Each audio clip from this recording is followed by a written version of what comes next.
21 years ago, when Afghanistan's constitution was adopted, we witnessed the seeds of progress take root.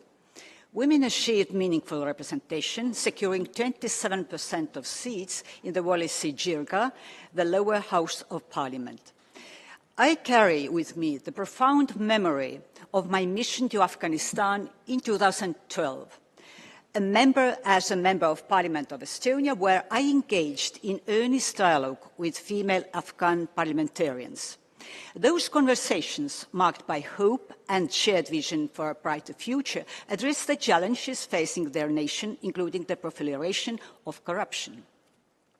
Afghan women were active participants in local shuras and community development councils.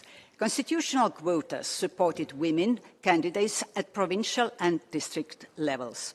By 2020, women comprised approximately 1/5 of civil servants, with the government taking deliberate steps to expand women's representation in ministries and diplomatic posts. However, I need to note that even during this period of progress, women in political life faced relentless threats, intimidation and violence, particularly in rural provinces. That's true that cultural barriers, inadequate childcare provisions, restricted mobility and limited campaign financing constrained broader participation. I must admit that women's voices in peace processes, including in the intra-Afghan negotiations, remained largely ceremonial, a handful of delegates with minimal influence over substantive outcomes. Since August 2021, I expressed my deepest concern about the unprecedented and systematic erasure of Afghan women from public and political life. I am gravely disappointed that the Taliban de facto authorities have obliterated every formal mechanism that previously enabled women's participation in decision-making. I condemn the dismantling of the constitutional guarantee of 27% women's representation in the National Assembly, enshrined in Article 83 of the 2004 Constitution. I express alarm that Afghan women are now categorically prohibited from holding any public office or participating in governance at any level. I note with grave concern that not a single woman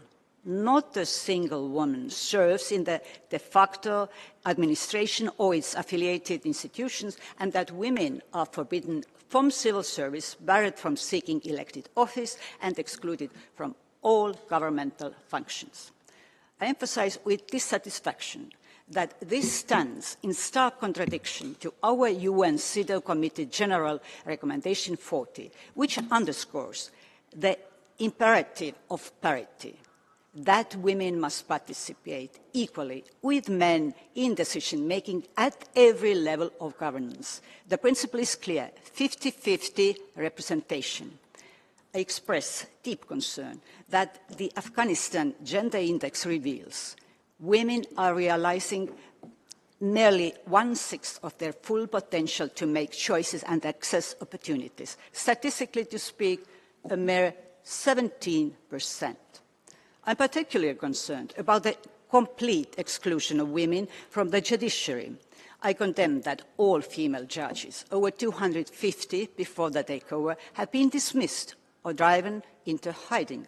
I express serious concern that women lawyers have had their professional licenses revoked and that courts now operate under Taliban-aligned clerics lacking legal training, who enforce discriminatory interpretations of Sharia law with rigid adherence to gender exclusion. I note with concern that the diplomatic service, too, has been rendered a domain forbidden to women.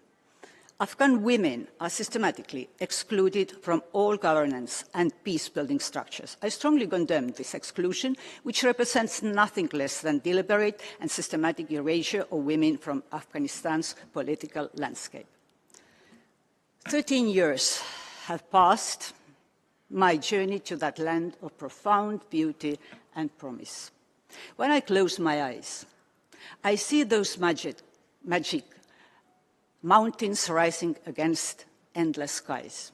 I feel the warmth of Afghan sunshine and recall the exquisite craftsmanship of the Bukhara carpet I brought home from Kabul, a carpet that now graces my living room as a daily reminder.